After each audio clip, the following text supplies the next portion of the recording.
Hey guys, it's Karalynn and welcome back to the podcast. Today we're going to talk about all things liens and collections. So a big part of what we do at the Karalynn Law Firm is liens and collections, right? We collect millions of dollars every month for contractors all over the country. And so today with me I have our head of lien and collections, Jessica Mora. Hello everyone. How you doing, Miss Jess? Oh, great. Busy. Okay, so tell us the secret. What does the lien and collection department really do on a day-to-day basis? Oh, wow. Okay. So customer service, phone calls, collection calls, whether it's owners, GCs, subs, tons of research. We research all day long, property owners, making sure we have the right information. So a lot goes into that department. So what kind of, you're researching property owners? What else are you researching? We're researching what type of job it is. Is it a residential job? Is it a commercial job? Is it a public works job? Which is very important to know because that's the basis of where you're going to start in the lien and collection portion. Gotcha. And so what surprises clients the most when they start working with our lien and collection department? Our quick response. We have a 24-hour response time, whether it's phone call, email, you're going to get something from us within the first 24 hours. Usually that's a long time, but we usually get to you within the same day. You're going to get a phone call introducing ourselves and kind of asking you like, what are your key points? Like how much are you owed? Who were you hired by? Getting information so we can make sure we're contacting the correct parties. So walk me through, what does it look like when a contractor calls us and says they're owed money? Where does it go from there?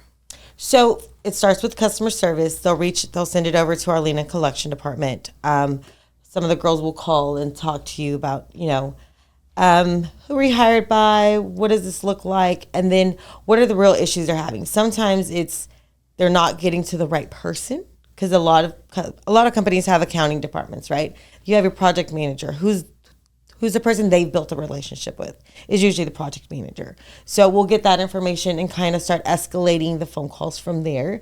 And then whatever feedback we get, that's the feedback we're going to give the client. Here's what they're saying. What are your stands? What do you have to say for it? And then we go from there, researching and making sure we have all the correct parties. So like the client calls us, we talk to them, we get all their information, and we figure out like the next step, right? Yes. So whether it's a bond claim, whether it's a lien claim, and like, okay, so once they say, yes, I'm owed money, it's lien claim, and they sign up with us, how does that work? How do they get put into our pipeline? So we have a lot of processes for that. They get into the pipeline through our Clio portal, which we love. And what does that look like internally? They're going to get an email, like I said, a welcome email. We're requesting documents. We're on the phone right away trying to collect your money. That's our number one goal, is to collect your money. Not getting paid on a job you already completed? Well, that's where we come in. At the Karalynn Law Firm, our lien and collection department helps you get paid fast and the right way. You did the work, you deserve to get paid. We help you take the right legal steps by filing liens and collecting the money that's owed. Contact us at 713-715-7334, or you can visit our website at www.thekrominslawfirm.com. I would say we'll start researching. What I really wanted to talk about is understanding the difference of the projects, right? A lot of people don't understand that there's 3 different types. You're going to have a commercial, a residential, or a public works. Public works has been very tricky lately because they don't understand that you can't file lien there. So making sure we have that information in the front end is super important. Getting a payment bond is crazy hard in our world, just because they're not going to give it to you, right? Like it's tedious to get. So having that information in the front end, knowing what kind of job you have, is kind of where we want our clients to be at, because that is part of the first part, right? Like we need to understand, what project are you on? Residential, you can't file lien on a homestead unless you follow proper steps. So intake, a lot of intake is the first part of it. So that's kind of broken down. Again, making sure we have invoices and making sure we're researching, we have the right owner, right? That's another big thing, because a lot of our clients think they know who the owner are, and it really is not the owner of the project. So like, I'll just give you an example. I had a Valvoline, right? So we're doing research, and they're like, oh, the owner's Valvoline. But no, Valvoline is not the owner. There's the owner of the property. Valvoline may be the one that's going to do the construction, but they're not really the owners. So, and it's so important because if you get the wrong owner, you don't have a lien right. You don't have a lien, or your lien is down the drain. Correct. So it's super important. Yeah. So like all the steps we intake is to make sure that we get you down the right path and the right process, and we don't miss deadlines. Correct. Obviously, our first goal is to collect your money and with phone calls and everything, but sometimes it will always go to the next step, which is sending the letters, doing all that. We want to make sure we get it right. So what are some trends you're seeing with collection disputes in the lien and collection department? Change orders. Change orders are a huge dispute. Those are always, so what we tell the clients is, first off, what does your contract say? Are the change orders supposed to be in writing? Did you get it signed? Oh, I sent a text, but I didn't get a response. So it's like, that's not an approved change order.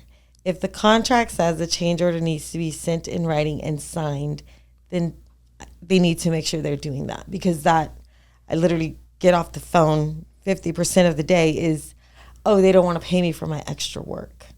Change orders are a big one for sure, and bond claims are another one. Just because it takes so long?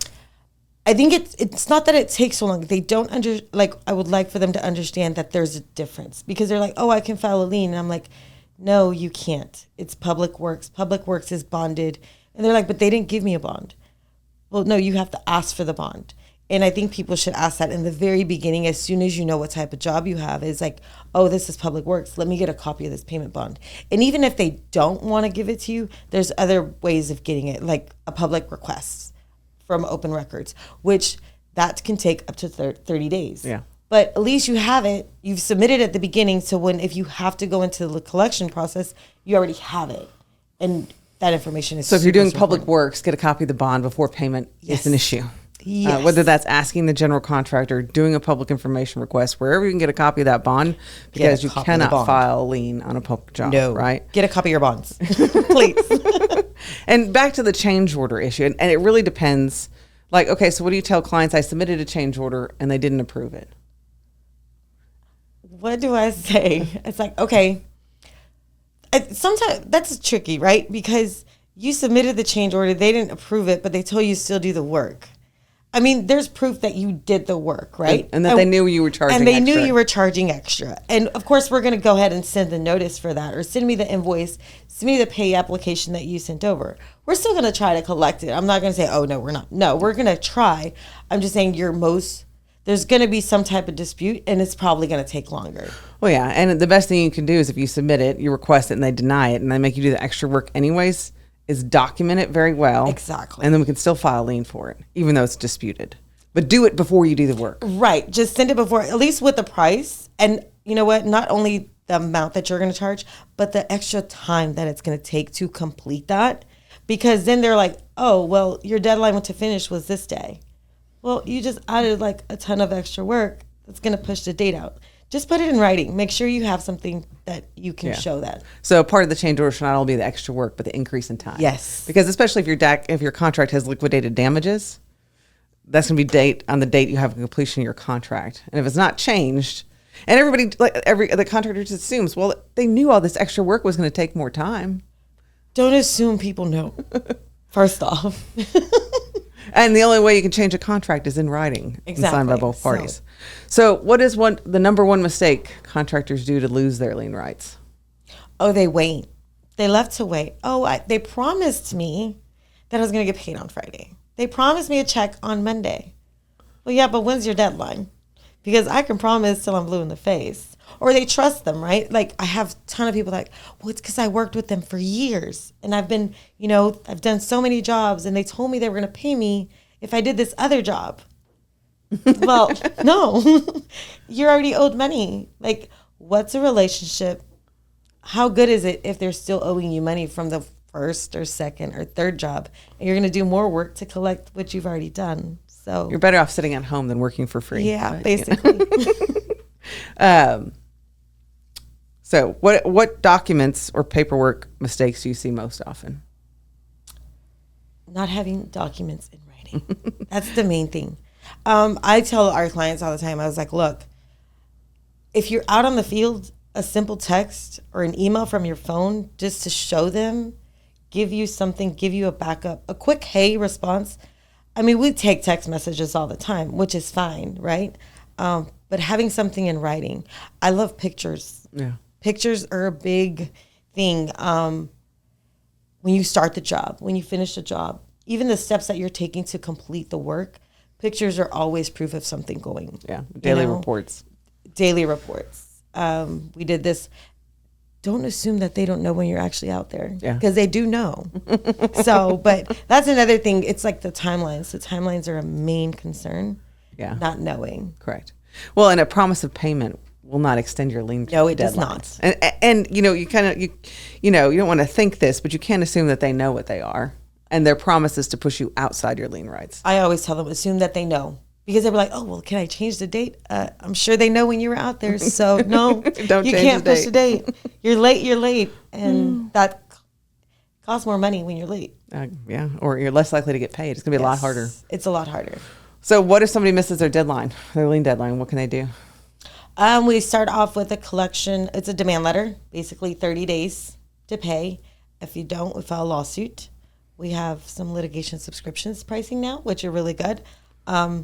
But we're still going to take the same effort. We still make the phone calls. We still, try to reach out to people. We give them the opportunity, but basically it's going to be a little harder. It's a lot less leverage. You got to sue the person that hired you instead of suing the person that hired you and the property owner. The leverage goes down a lot. I love liens for that reason, because you have the leverage against the actual property itself. Your money's protected there, not just with the GC. So like, I think we've had a couple of clients that they're like, hey, what do we do? Like the GC is about to go under, which is happening a lot more often now. Yeah. Our advice to them is basically saying, it doesn't matter. Let's get the lien filed. Let's make sure it's done right, because you're protected. Your money's protected with the property itself, which goes after the owner, not just the GC. So it doesn't matter if the general contractor It doesn't matter, because it's protected there. So that's a big thing for us. So what is one thing contractors can do when the project starts to make payment easier at the end? First, your bond. Make sure you have your payment bond. 2, I would say plan for a lien. Always plan for a lien ahead of time, because you never know. If you don't, hey, great. But plan for it. Make sure. I love job info sheets, what we call them. That'll give you what your project is actually going to be. The address. Do a little research. I mean, you can even just research the property, and it gives you some information about the owner. Having all the information in the front end is always good, because you can start making phone calls, right? You got to understand that the owner hired somebody, a subcontractor or a general contractor. They do not know who is underneath them. They are just, hey, I hired you. This is the only person I'm dealing with. So they don't know who you are. But giving them that opportunity will most likely get you paid, to say, hey, I'm here. I was doing this work. I'm owed money as soon as you're owed. And the faster you do it, the more likely you get paid if the owner doesn't have to pay twice. Right. Because they're holding their money. So that promise to pay, yeah. Start making your calls. So what are some warning signs contractors should look out for if payment's going to become an issue? They're not responding to when you have change orders. I can say that's a big one. Oh, wait, I'm going to pay you this week. Oh, wait, no, next week. That's a red flag. Let's see, what are other ones? They get pissed when they say you're going to send a notice letter. Oh, that's number one. That is the first one. They get pissed off. If somebody gets pissed off because you're going to send a notice, most likely they've already been paid. Because why would I get pissed off if you're going to send a notice? And I know that notice is to protect you, but it's also going to put them in alert that, hey, I haven't been paid, so I can't pay my subs. We're going to have problems here. Yeah, they're going to get pissed. If they get mad, most likely they've been paid, and they don't want their customer to know that they didn't pay you. They don't want them to know that they got paid, because then they're like, what did you do with my money? What records should a contractor keep throughout the project to protect themselves? Pictures, everything in writing, emails, text messages. Pictures are number one thing for me. And the contract. Good contract. Understanding that contract is another big thing, because if you're signing someone else's. Yes. Making sure you understand what your payment terms are. If you're paying at 30, 60, which, guys, if you're paying 90, that's too far out because they're pushing you out of your timeline. That's a big red flag. Negotiate that down to 30. When are you supposed to submit your pay draws? Those are big things. Understanding that contract, knowing what's in your scope and knowing what's in the proposal are probably not the same thing. Yes. Your bid is not part of your scope of work, No, but that's not. a whole nother. That's a whole nother topic, but yes. All right. So what is the difference between a preliminary notice or an intent to lien and actually filing the lien? Okay. The intent to lien is a notice sending to the owner, letting them know, hey, I was on your job and I'm owed money. Here's what I did and here's how much I'm owed. Here's who hired me. The lien is actually recorded in the real property records. The lien actually attaches to the property if done correctly. A notice is just saying, hey, I'm here. I'm owed money. I'm getting ready to file a lien. I'm getting ready to file a lien. This is my warning before I file my lien. So what are some of the biggest myths about mechanics liens that contractors misbelieve? Oh, that it stops the work on the jobs. That just because you filed a lien, everybody stops. No, that does not happen. No, it doesn't. I wish. I wish it did, but it doesn't. It does not. That they can just go file one. Yeah. And it's the important thing about a lien is it has to attach to something. So notifying the right parties has to be done correctly. And when I mean notify, it's you file a lien, that you have to send out notice with your lien to say, hey, I filed a lien. Just the address on a lien does not attach to anything. So because the real property records are indexed by legal description. Legal descriptions. So if your lien doesn't have a legal description, it's not going to get picked up. No. So an address is not good enough. An address is not good enough. And it, like I wouldn't go try to paint somebody's house, and they shouldn't try to file their own liens. No. We've seen a lot of liens that are not done correctly. So what collection timeline do you recommend? I would start making phone calls 10 days after your invoice is submitted. Pay app. Gotcha. Just start calling, and it doesn't have to be aggressive. They can just be like, "Hey, I'm just, I'm gonna make sure you have everything. Do you have anything? Am I missing anything? I just wanted to touch base, and kind of escalating it. It's fine too. The squeaky wheel gets paid the fastest. Yeah, the squeaky wheel does get paid, especially one that's consistently the squeaky wheel. Yes, they will know. Trust.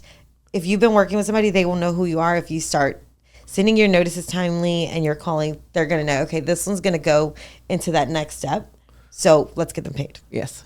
We have lots of clients around collection subscriptions, material suppliers that have amazing collection rates because they are the squeaky wheel. And the GCs know that if they get a notice, they will follow the next steps and they will follow the next steps. So they get paid. I think we have a couple that are on, to be honest, the ones that are on our lien subscription, I don't think we've had a lawsuit for them in years. So they get paid. Now you get the reputation. I mean, you work. You do. I know. They get the reputation. All right. Give me a client success story recently. I know we've had lots, but. Recently. That we recovered money you thought was lost or any other kind. Oh, well, the client thought it was lost because the GC was going under. Okay. And we filed a lien and the owner had money because we were calling them. We let them know ahead of time, hey, we're just reaching out. And yeah, they got all of their money. So they were very happy about that. Even when they thought the general contractor. They thought it was going to be lost. What case taught you a lesson that every contractor should know? Oh, that one was a good one. We had an electrical client, and they were a really good client of ours, and they were pretty big. They didn't pay attention to the scope. They didn't realize that the electrical part of the doors was under theirs. And I was like, look, guys, it's right here. You're going to have to do the work. You're going to have to do the work. And they're like, okay, we're going to be at a loss, but yes, at a loss. But at least you get to... It's less of a loss. Less of a loss than paying. To have somebody else do it. Yep. Yeah, so, definitely knowing the scope of work attached to your contract is different than your bid, and reading those two before you sign the contract. Yes. Gotcha. Are you seeing an increase in bankruptcies? I have seen some increase, and that's why we're kind of sticking to the let's file the lien. Let's make sure we file this lien because, again, just because the person that hired you directly is going into bankrupt does not mean you're not protected with the property. That's your leverage. The property is always a leverage. So is there any penalty for filing a lien early? No, those are actually really good to do because you're the first one out there. And you can always file it early. You just can't file it late. Late is bad. Yes. Or at least great. I agree. We're more likely to get paid. Yes. All right. What is one thing that every contractor should start doing tomorrow to improve their collections? Knowing your timelines. 1, know the timelines. It's the 15th of every month. Every month doesn't matter. In Texas. Well, in Texas. It's different in every state. It is. But the 15th in Texas is super, super important. And knowing what kind of job are you on. Is it a residential? Is it a commercial? Is it a public works? Those things are very, very important to know. Yeah. Because that'll tell you what timeline to follow. I mean, we have timelines on our website, I believe. Yeah. And I mean, it's just having a consistent collection process. The collection process, making sure you have all the information you need on the front end, because it makes it easier to know who you have to contact once you start being owed money. So like our clients are on subscription. What does that look like on a monthly basis? How do we work with them? So they will send us a report of their open invoices, and we kind of go through that, and we know, okay, we're going to send out a GC notice. We have to send an intent. We need the bond. We need to file a bond claim. Okay, these are time to file a lien because we already did the first 2 steps. So it's repetitively. We're constantly sending out all of their notices. Some of them like us to make collection calls. Some of them don't. So it's completely up to them. But they all get paid on subscription. They know the name. All right. Anything else I'm missing, Jess? Anything else you want to add about lien and collections? So if y'all get anything from this episode, just understand, what project are you doing? What type? What timelines do I need to know? When are my deadlines? Getting your bond claims and change orders are very important to have. Yes, and call us if you have any questions. Yes, call us. You can get a lien subscription. Yes. All right, guys. Thank you, Jess. Thanks. Bye. Bye.